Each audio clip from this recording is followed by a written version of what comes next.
उनकी कही बात उनको मुबारक। ये सब जानते हैं कि वो सरकार में नहीं है, न उनकी सरकार केंद्र में है न प्रदेश में है, कुछ देने की हैसियत में भी नहीं है। और वो जो भी दिए हैं ससम्मान में वापस भी कर दूंगा, क्योंकि मेरे लिए पद माने नहीं रखता, मेरे लिए विचार माने रखता है। दलितों, आदिवासियों, पिछड़ों और देश की महिलाओं, गरीबों, मजलूमों, मजदूरों, किसानों का हित मेरी सर्वोच्च प्राथमिकता है। उस पर जब भी कुठाराघात होगा मैं पलटवार जरूर करूंगा, करता भी रहा हूं, आगे भी करता रहूंगा। इसलिए अखिलेश जी की कही हुई बात उनको मुबारक। सर, आपके द्वारा चर्चा है कि नई पार्टी की घोषणा हो सकती है, क्या कहेंगे? हमने सब कुछ अपने कार्यकर्ताओं पर छोड़ दिया है। जो भी उनका निर्णय होगा वही मेरा निर्णय होगा।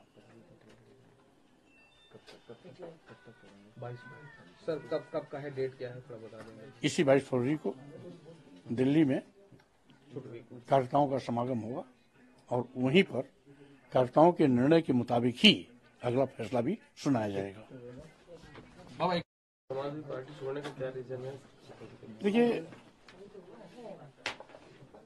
आज जिस तरीके से अनुसूचित जात, अनुसूचित जनजात और पिछड़ों का आरक्षण खत्म किया जा रहा है, जातिवार जनगणना की मांग को लेकर के सड़क पर निकलना चाहिए था, हम बंद कमरे में बैठे हुए हैं। आज बेरोजगारी बेतहाशा बढ़ी है, महंगाई से लोगों की कमर टूट रही है, लोकतंत्र की हत्या हो रही है, संविधान की धज्जियां उड़ाई जा रही है, देश बेचा जा रहा है। इन सब मुद्दों को लेकर के सड़क पर निकलने के लिए हमने अनुरोध किया था, आज तक वो बातें सुनी नहीं गई हैं। और दूसरी चीज, संगठन में ही भेदभाव है। एक राष्ट्रीय महासचिव ऐसा भी है जिसका हर बयान निजी हो जाता है, और दूसरा राष्ट्रीय महासचिव एक ऐसा भी है जिसका हर बयान निजी हो जाता है। तो मैंने देखा कि जब पद में ही भेदभाव है और मैं भेदभाव के खिलाफ लड़ाई लड़ता हूं, तो ऐसे पद पर रहने का औचित्य क्या है। इसीलिए सारा विवरण का उल्लेख करते हुए मैंने 13 तारीख को अपने इस्तीफे के पत्र में राष्ट्रीय अध्यक्ष को भेज दिया है। उन्होंने बात करना मुनासिब नहीं समझा, इसलिए मैं कदम आगे बढ़ा दिया हूं। अब कार्यकर्ता तय करेंगे कि हमें क्या करना है। जो निर्णय कार्यकर्ताओं का होगा वही निर्णय हमारा होगा। सर, क्या आपके साथ और भी समाजवादी पार्टी के नेता जैसे राम गोविंद चौधरी जी या पल्लवी पटेल जी भी आपके दल में शामिल होंगे? देखिए, मैं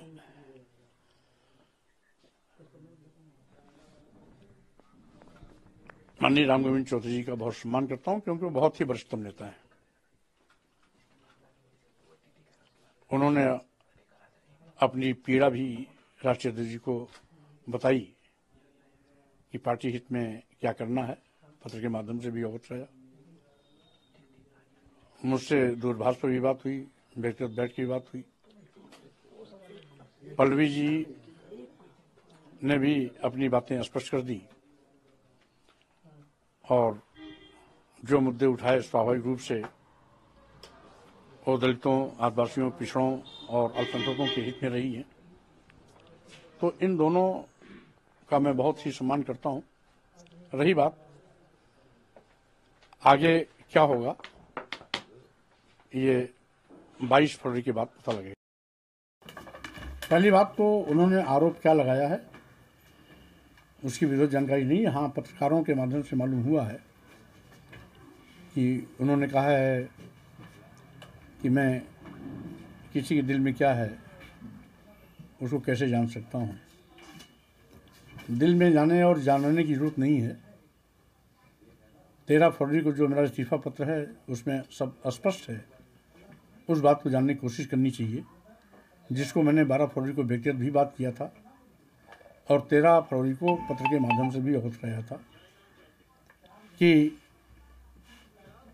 मैं जब से समाजवादी पार्टी में आया लगातार जनधार बढ़ाने की कोशिश की। पहले ही दिन मैंने नारा दिया था 85 तो हमारा है, 15 में भी बंटवारा है। बहुजन समाज में जन्मे संतों, गुरुओं, महापुरुषों ने, सामाजिक परिवर्तन के महानायकों ने जो लड़ाइयाँ लड़ी थी, उन्हीं की विचारधारा को आगे बढ़ाने की दिशा में मैं इस देश के आदिवासियों, दलितों, पिछड़ों, महिलाओं, मजलूमों, मजदूरों, किसानों को जोड़ने का अभियान चलाया, लेकिन कुछ ऐतिहासिकवादी ताकतें जो समाजवादी पार्टी के नाम पर लाभ तो लेती हैं, लेकिन समाजवादी पार्टी के वोट बैंक के साथ खिलवाड़ करती हैं। और जब जब मैंने ऐसा कोई भी कदम उठाया तो निजी बयान कह करके उसका उपहार सुनाया गया। स्वयंभू प्रधान राष्ट्रीय महासचिव बहुजन समाज पार्टी से आने वाले नेताओं के फलस्वरूप ही हुई है। इसलिए अगर देने की बात होती है तो मैंने उनको दिया है, उनका वोट बढ़ाया है। जो कभी समाजवादी पार्टी से नहीं जुड़ते थे उनको भी जोड़ा है। लेकिन जब वहाँ पर मेरे अभियान का मजाक बनाया जाने लगा, तमाम छुटभइये नेता से चिल्ली बहारने लगे, बड़ी बड़ी बातें करने लगे, राष्ट्रीय अध्यक्ष जी को अवगत करने के बावजूद भी उस पर लगाम लगाने के बजाय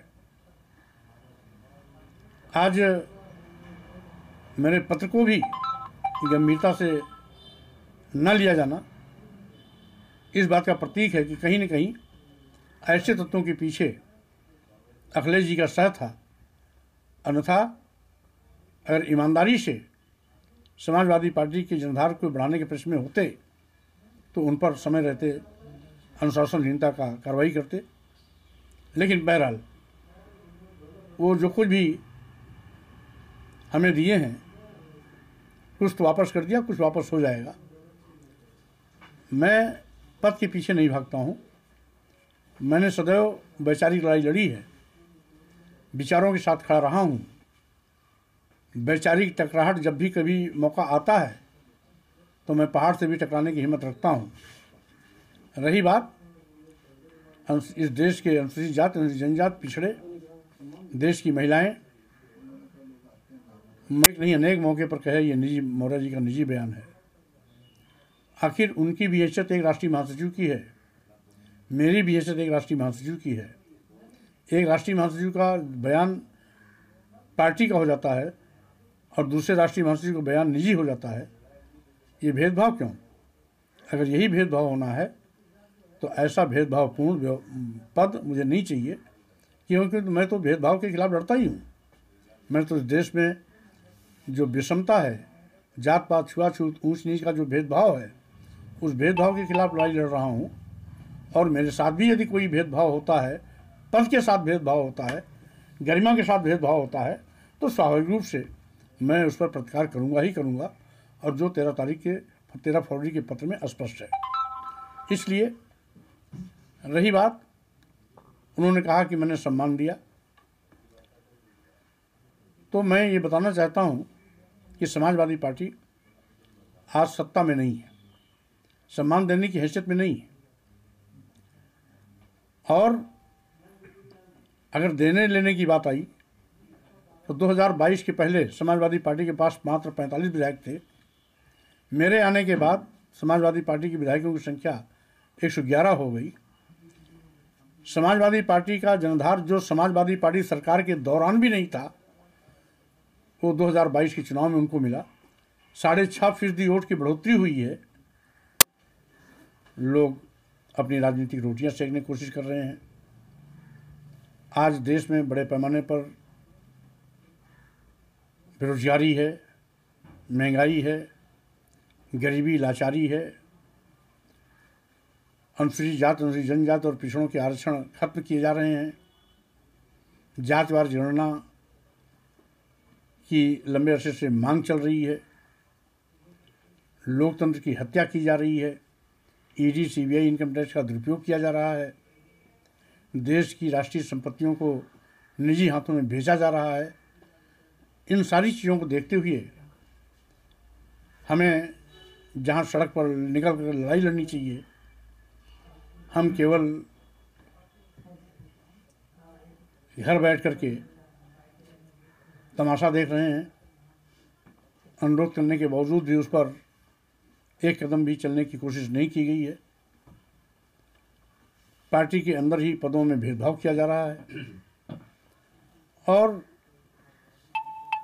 जो सेकुलर होने की दुहाई देते हैं, लेकिन बीजेपी की पिच पर खेलने के आदी हैं, ऐसे लोगों से समाजवादी पार्टी का भला होने वाला नहीं है।